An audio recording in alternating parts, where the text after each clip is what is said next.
August 2nd, 1944, midnight. A lone American aircraft circled over central Serbia, German-occupied territory. A signal fire burned below in a mountain meadow near the village of Pranjani. The pilot spotted it, made his approach. 3 figures jumped into darkness. Parachutes opened, disappeared into the trees. Captain George Mussolini, 29 years old, Serbian-American. Born in New York, raised in Pennsylvania. Played college football at Pittsburgh, national champions, 1937. Then professional football, Chicago, St. Louis, Pittsburgh. Big guy, tough, spoke fluent Serbian.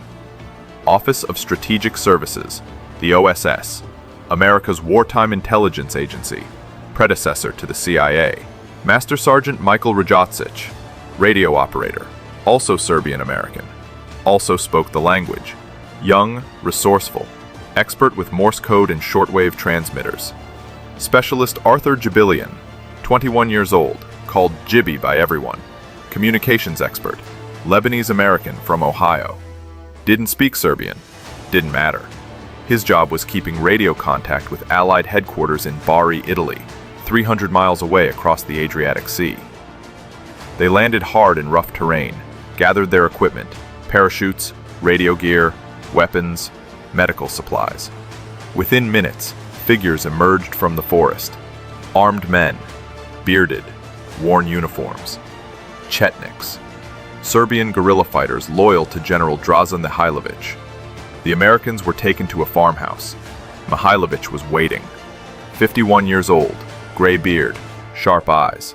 Former Royal Yugoslav Army colonel, now commander of the Chetnik resistance, fighting Germans since Yugoslavia fell in 1941. 3 years of brutal occupation. His men controlled pockets of Serbian countryside. The Germans controlled the cities, roads, and rail lines. Mihailović spoke through an interpreter. "Your men are safe, all of them. We have done everything possible." Mussolini looked around the room. "How many?" 250, maybe more, scattered across the hills. We are gathering them here. 250 American airmen, shot down over Yugoslavia, rescued by Serbian peasants and Chetnik fighters, hidden from German patrols for weeks, some for months, waiting for extraction, waiting to go home.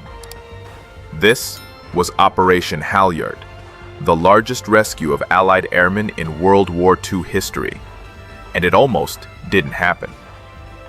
6 weeks earlier, late June 1944, 15th Air Force Headquarters, Bari, Italy. Lieutenant Colonel George Krager reviewed intelligence reports. American bombers had been flying missions over Romania for months, targeting Ploiesti oil fields, Hitler's primary fuel source.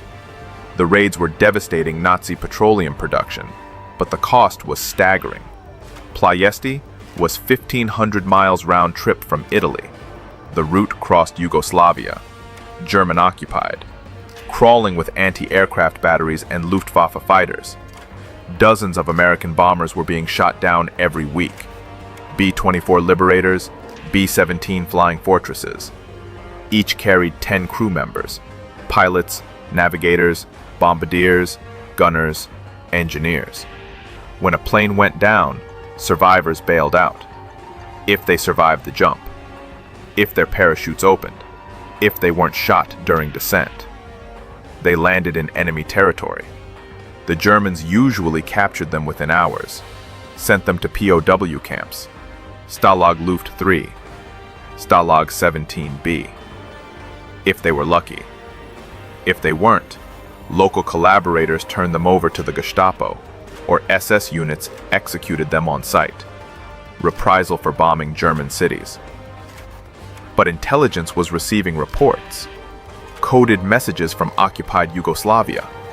American airmen were being hidden by local Serbs, dozens of them, maybe more, protected by Chetnik forces, General Mihailović's men. The problem was political. Britain had supported Mihailović early in the war, sent liaison officers, weapons, supplies, but by 1944, British policy had shifted. Winston Churchill now backed Josip Broz Tito, communist partisan leader, Croatian, Moscow trained.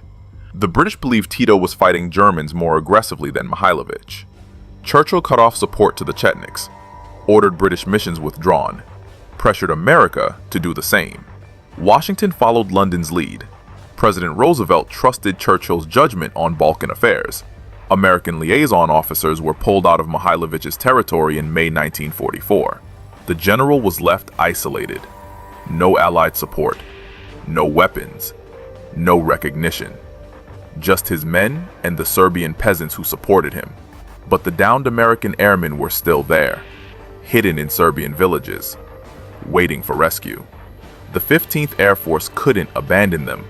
Someone had to go in. Someone had to organize an evacuation. Someone had to risk everything. George Musulin volunteered. He had been in Yugoslavia before, October 1943. Parachuted in with an American mission to Mihailovich's headquarters, spent months with the Chetniks, saw firsthand how they treated Allied airmen, with respect, protection, generosity.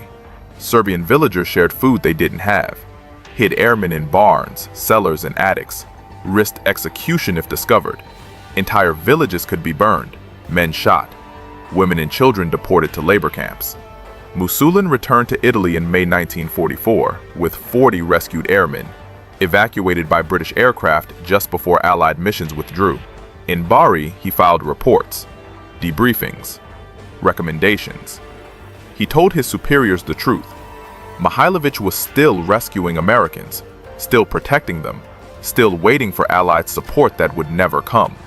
We need to get those men out, Musulin argued. Mihailovich's people are risking everything. The Germans know Americans are being hidden there. They're increasing patrols, conducting sweeps. It's only a matter of time before they find them.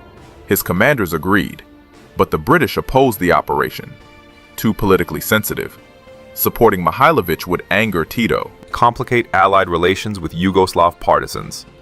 The Americans needed British cooperation. British aircraft, British logistics support in Italy. Musulin bypassed the chain of command, went directly to OSS Director General William Wild Bill Donovan, laid out the situation. 250 American airmen trapped behind enemy lines, allies unwilling to help because of politics. Men would die because of bureaucracy. Donovan took the case to President Roosevelt, explained the situation. American boys shot down over Europe, rescued by Serbian peasants, hidden from the Germans, waiting for their country to save them. Politics be damned. Roosevelt approved the mission, ordered the British to cooperate. Churchill's government agreed, reluctantly. Operation Halyard was authorized, but the clock was ticking. German intelligence knew Allied airmen were in Serbia, increased patrols, offered rewards for information, threatened reprisals against villages suspected of hiding Americans, and Tito's communist partisans were closing in on Mihailovich's territory. The civil war within the war. Tito wanted to eliminate his rivals before Germany collapsed. If partisans reached Pranjani before the Americans evacuated, the airmen would become hostages, bargaining chips in Yugoslavia's brutal internal conflict. Musulin assembled his team. Rajacic and Jabilian, both volunteers. Both understood the risks. They would jump into occupied Serbia, link up with Mihailovich, organize the airmen, build a makeshift airstrip, coordinate with 15th Air Force for evacuation flights, all while avoiding German patrols and partisan forces, and keeping 250 scared, exhausted, injured American airmen alive and hidden. The first attempt failed. July 15, 1944. Aircraft malfunction. Mission aborted. Second attempt. July 20th.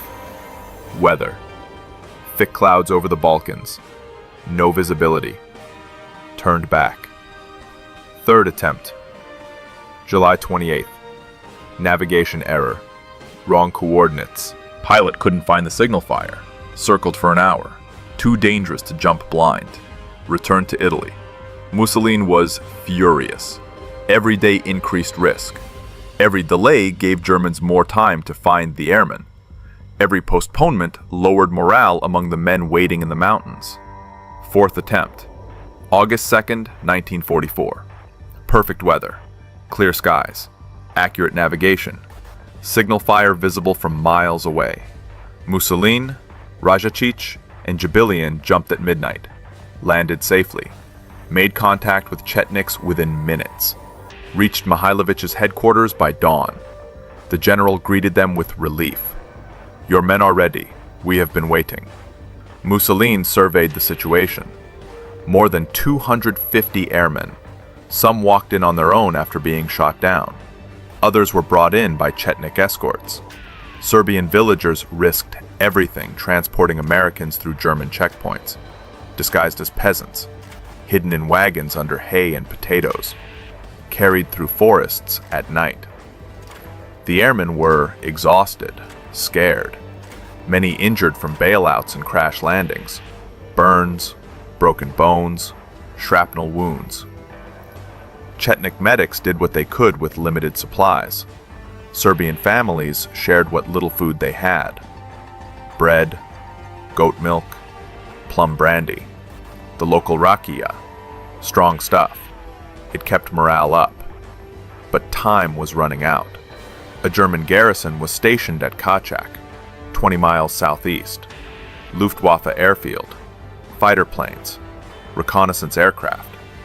If Germans spotted evacuation operations, they would scramble fighters, strafe the airstrip, attack transport planes. Everyone would die. And there was another problem, the terrain. Central Serbia was mountainous, heavily forested, no flat ground for landing aircraft.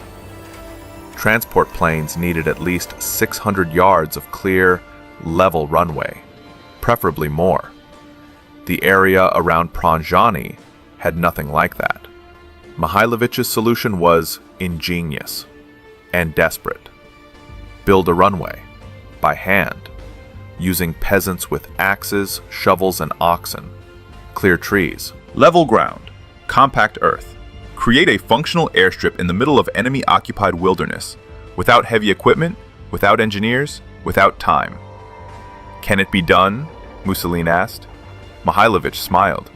It will be done. My people have survived worse.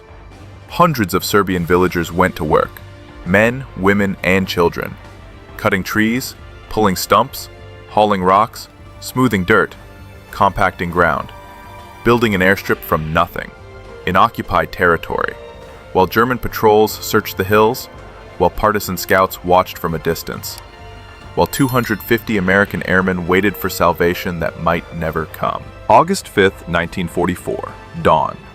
The airstrip at Pranjani was taking shape, 600 yards long, 40 yards wide, carved from wilderness by hand.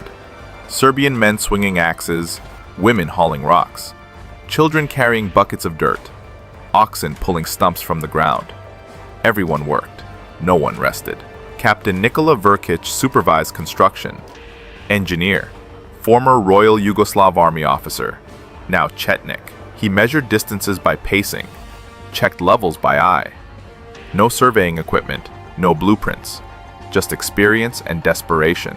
The runway had to be flat enough for landing, strong enough to support 15-ton aircraft, long enough for takeoff with a full load of passengers. The Germans were 20 miles away. Patrols searched the hills daily. Reconnaissance flights crossed the area regularly. Any sign of unusual activity would trigger an investigation. Wehrmacht troops, SS units, Gestapo interrogators. The consequences would be catastrophic. Mass executions, villages burned, everyone involved killed. So the Serbs worked at night. Lanterns shielded, voices hushed. When German planes flew over during the day, villagers herded livestock onto the airstrip, made it look like a pasture. Cows grazing, sheep wandering. Just farmers tending fields, nothing suspicious. George Mussolini watched the progress, impressed, concerned. The runway was almost ready, but coordination with Italy was complicated, radio communication unreliable, weather unpredictable, German air patrols constant, And the airmen kept arriving, more than 250 now, scattered in villages throughout the region. First Lieutenant Richard Fellman, B-24 bombardier, shot down in April 1944, injured during bailout, rescued by Serbian peasants, hidden in a barn for 2 months. Second Lieutenant Nick Petrovich, B-17 tail gunner, Serbian-American from Chicago, spoke the language, helped translate for other airmen. Staff Sergeant Tony Orsini, radio operator, New York, Italian-American, Brooklyn accent thick as concrete. The stories were similar. Flying bombing missions to Ploesti, anti-aircraft fire, flak, engines hit, fire, bailout, parachutes opening, landing in mountains, not knowing where they were, not knowing if they'd be captured or killed. Then Serbian villagers appeared, old men, women, children, offering help, food, shelter, safety, despite the risks, despite German threats, despite certain death if discovered. One airman landed in a field near Takovo. A Serbian farmer found him, took him home, fed him, hid him in a cellar. The farmer's wife gave him civilian clothes. His daughter brought water and bread daily. The family had nothing, but they shared everything. Another airman, badly burned, was carried 20 miles through mountains by Chetnik fighters, to a doctor, a Serbian physician who treated him without anesthesia, without proper medical supplies, used homemade bandages, plum brandy for disinfection, prayers for healing. The generosity was staggering. Serbia was under brutal occupation, food scarce, resources limited. Punishment for aiding allies was execution. Entire families killed, villages destroyed. Yet thousands of Serbs risked everything to save Americans they'd never met. Muslin understood the pressure. Every day increased risk. Every new airman raised the stakes. If Germans discovered the operation before evacuation began, everyone would die. 500 people, Americans, Serbs, Chetniks, all executed. He radioed Bari, 15th Air Force Headquarters. Captain George Krager received the message. Airstrip ready. 250 plus awaiting evacuation. Advise. Krager coordinated with Bomber Command, C-47 transport planes, Douglas Skytrain, workhorse of Allied logistics, could carry 25 passengers. Needed 600 yards minimum for takeoff, on a good runway, on flat ground, with full power. Pranjani was not a good runway. It was dirt, uneven, surrounded by trees, boxed in by mountains. Landing would be dangerous, takeoff suicidal, especially loaded with passengers. But there was no alternative. The airmen couldn't walk out. Too far, too many injured. German patrols everywhere. Tito's partisans closing in. If the communists reached Pranjani first, the airmen would become hostages, pawns in Yugoslavia's civil war. The evacuation was scheduled for August 9, 1944. Night operation. 4 C-47s, fly in, land, load passengers, take off, return to Italy. Simple plan, insanely dangerous execution. But August 8th brought a problem. German reconnaissance flights increased. Luftwaffe spotter planes, observing the area, circling, taking photos. They'd seen something, or suspected something. Either way, the operation was compromised. Mihailovich made a decision. Release the livestock, cows, sheep, goats, drive them onto the airstrip, let them graze. Make it look natural. The Germans flew over at noon, saw animals, saw farmers, saw nothing unusual. They left. Midnight approached. The airmen assembled, 255 men. Americans mostly, some British, a few French. They'd been briefed. Keep quiet, stay hidden until the last moment. Board quickly, no luggage, no souvenirs, just themselves. Serbian families gathered, saying goodbye. Emotional, tearful. They'd risked everything for these men. Fed them, sheltered them, protected them, treated them like sons. Now they were leaving. One elderly Serbian woman hugged an American pilot, kissed his cheeks, pressed a piece of bread into his hands for the journey. He tried to refuse. She insisted, "Take. You will need." A young Serbian girl gave her scarf to a bombardier. "Remember us," she said in broken English. He promised he would. August 9th, 1944. 0130 hours. The sound of aircraft engines. Distant. Growing louder. 4 C-47s approaching from the south, flying without lights. Navigation by starlight and radio beacon. Arthur Jubilian transmitted final coordinates, guided them in. Signal fires lit on both ends of the runway. Dim, just bright enough to mark the approach. The first C-47 descended. Pilot saw the fires, lined up, dropped altitude, cleared the trees by 20 feet. Wheels touched dirt, bounced, settled. Engines roared in reverse thrust, stopped at the end of the runway, spun around, ready for takeoff.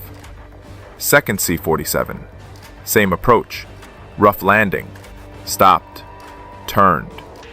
Third C-47, fourth C-47, all 4 down, engines idling. Side doors opened, crews jumped out. "Load up! Move! Go!" The airmen ran, climbed aboard, packed in tight. 25 per plane. No seats. Sit on the floor. Stand. Hold on to cargo straps. Just get inside. Serbian villagers swarmed the aircraft, saying goodbye, hugging, crying. American airmen leaned out the doors, unlacing their boots, pulling them off, tossing them to Serbian families. Dozens of boots, flying through the air, landing in the dirt, Serbs picking them up. Most had no shoes, wore felt slippers, handmade, worn through. American combat boots were treasures, gifts, payment, gratitude. The scene was chaos, beautiful chaos, tears, laughter, shouting, embraces, Americans waving, Serbs waving back. Then the doors closed, engines powered up. Time to go. First C-47 rolled forward, picked up speed. Faster, faster, trees ahead. Pilot pulled back, nose lifted. Barely cleared the treetops, branches scraping the belly. But airborne, safe, climbing, turning west, heading for Italy. Second plane, same, close call, cleared by feet. Third plane, fourth plane, all up, all safe. 100 airmen evacuated. First night complete. Dawn. August 10th, 1944. More C-47s incoming. 12 planes this time. Daylight operation. Riskier. Germans would see them, but more efficient, faster loading, better visibility for pilots. American P-51 Mustang fighters escorted the transports. 50 fighters. 8th Air Force, screaming overhead at low altitude, peeling off, strafing German garrisons, creating diversions, drawing attention away from progeny, buying time. The transports landed, one after another. Perfect formation. No crashes, no accidents. Loaded quickly. Serbian families again saying goodbye.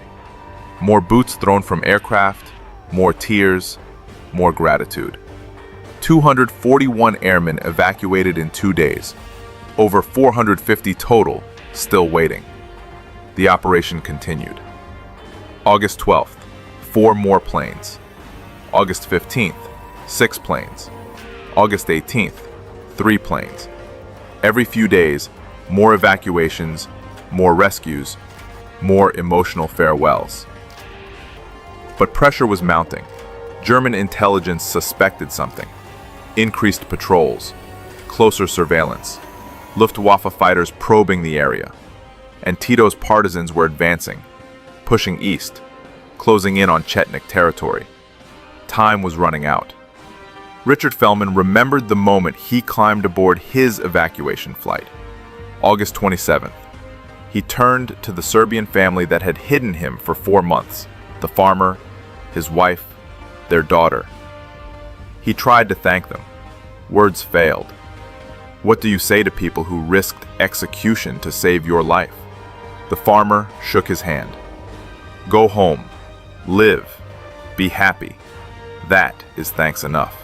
Fellman climbed aboard, watched through the window as the C-47 lifted off, saw the villagers waving, saw Pronjani disappear below, saw Serbia fade into the horizon. He would never forget. None of them would. By September 5th, 1944, Operation Halyard had evacuated over 400 airmen from Pronjani, but more remained, scattered, hiding, waiting. New airstrips were built, Kocheljeva, Brilliance, deep in Chetnik territory, further from German lines, safer, hopefully. September 17th, Kocheljeva airstrip. More evacuations, more rescues, more gratitude. The operation expanded, changed, adapted, as the war shifted, as Allied armies advanced, as Yugoslavia's civil war intensified. George Mussolini left Serbia on August 29th, replaced by Captain Nick Lalic, another OSS officer. The mission continued under new command. The rescues continued. The risk continued. But so did the determination. Americans wouldn't abandon their men. Serbs wouldn't abandon their honor. And hundreds of airmen owed their lives to both. December 27, 1944. The last evacuation flight. 20 airmen lifted from Brilliance airstrip. The final mission of Operation Halyard. In total, 512 Allied personnel rescued. 432 Americans, 80 others. British, French, Italians, Russians, all pulled from German-occupied Serbia. All saved by Serbian peasants and Chetnik fighters. All brought home alive. The statistics were staggering. Largest rescue of downed Allied airmen in World War II history. 6 months of operations, multiple airstrips, hundreds of evacuation flights. Not a single aircraft lost to enemy action. Not a single rescuer killed during evacuations. A miracle of coordination, courage, and sacrifice. George Vujnovic coordinated the entire operation from Bari, Italy. Serbian-American, OSS officer. Born in Pittsburgh to Serbian immigrants. Educated at University of Belgrade. When Germany invaded Yugoslavia in 1941, he fled with his wife Mirjana. Budapest, Istanbul, Cairo, eventually Ghana. Then recruited by OSS, sent to Italy, assigned to Yugoslav operations. In summer 1944, Vujnovic learned about downed American airmen hiding in Serbia. Protected by Mihailovic's forces, he conceived Operation Halyard, trained the agents. George Mussolini, Michael Rajacic, Arthur Jabilian taught them how to blend in, tie shoes the Serbian way. Small details, critical details. The operation succeeded because of his planning, his coordination, his determination to bring American boys home. Richard Fellman never forgot, the B-24 bombardier who spent 4 months hidden in a Serbian barn. After returning to America, he wrote letters, made phone calls, testified before Congress, told everyone who would listen about Serbian heroism, about families who risked execution to save strangers, about General Mihailovic's Chetniks protecting American lives. He wasn't alone. Hundreds of rescued airmen returned home with stories, gratitude, loyalty.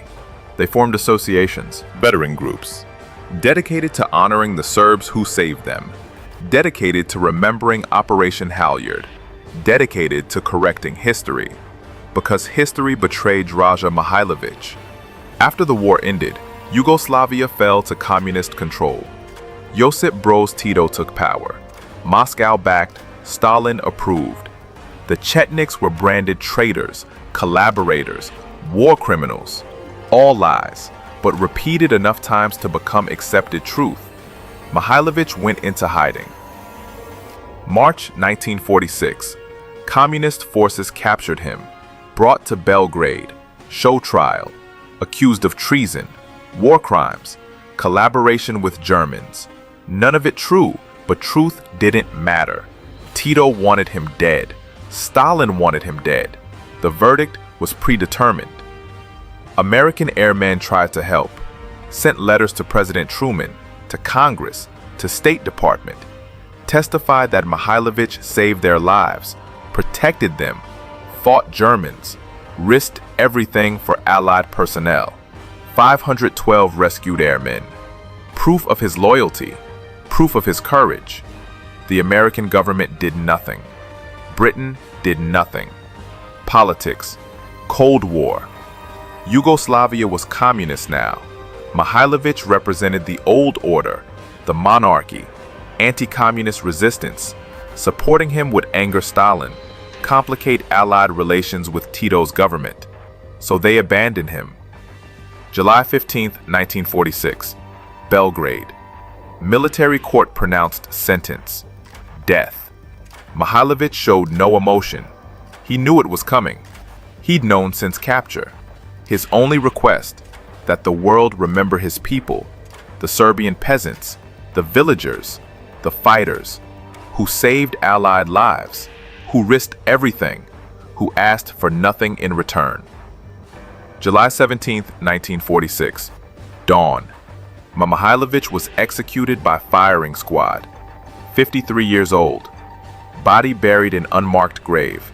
Location unknown to this day. Communist authorities destroyed records, erased evidence, made him disappear as if he never existed. But he did exist, and 512 Allied airmen never forgot. They lobbied for decades, petitioned governments, testified, protested.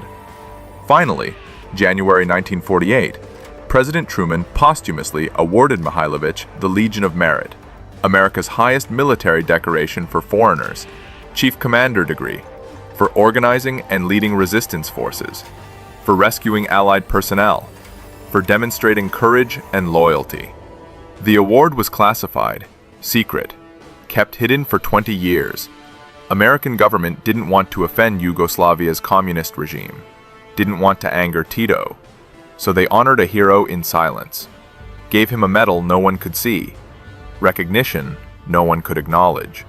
Not until 1967 was the award made public. Richard Fellman and other rescued airmen attended the ceremony.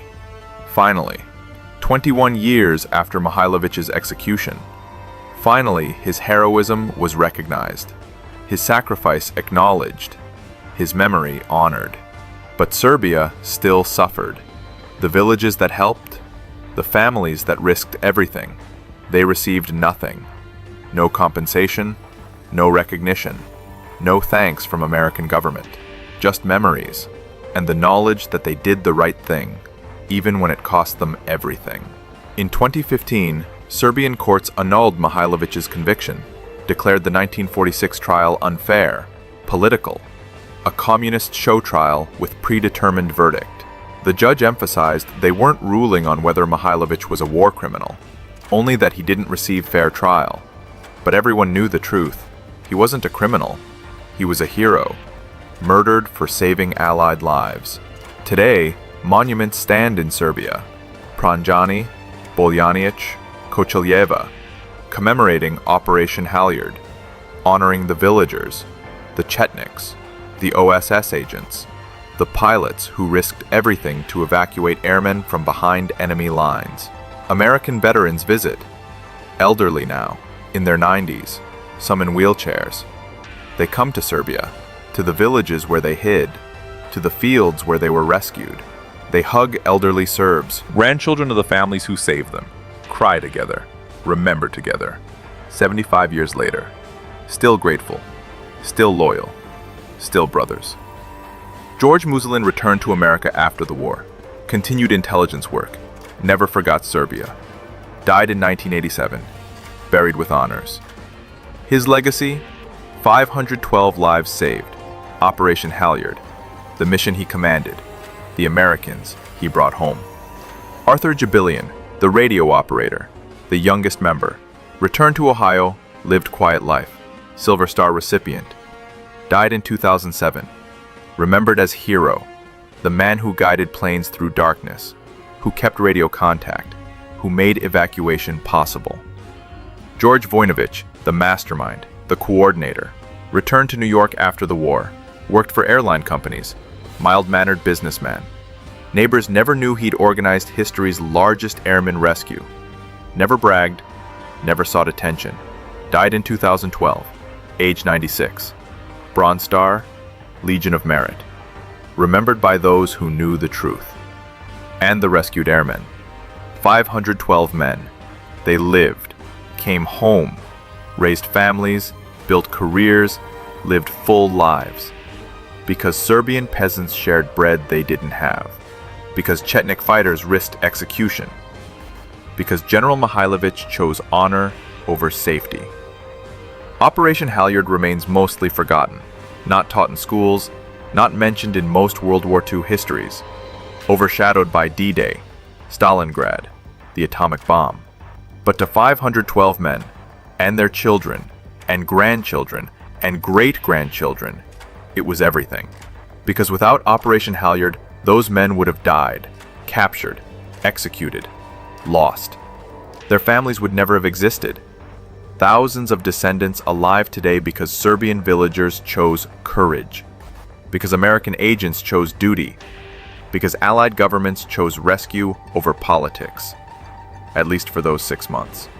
This is the story they want you to remember, not just the military operation, not just the statistics, but the humanity, the generosity, the sacrifice. Serbian families with nothing giving everything. American agents risking everything to bring boys home. Allied pilots landing in impossible conditions to save lives. 512 men walked out of enemy territory alive, against impossible odds, through brutal occupation, because some people still believed in doing the right thing, even when it cost them their lives, even when history would forget, even when the world would betray them.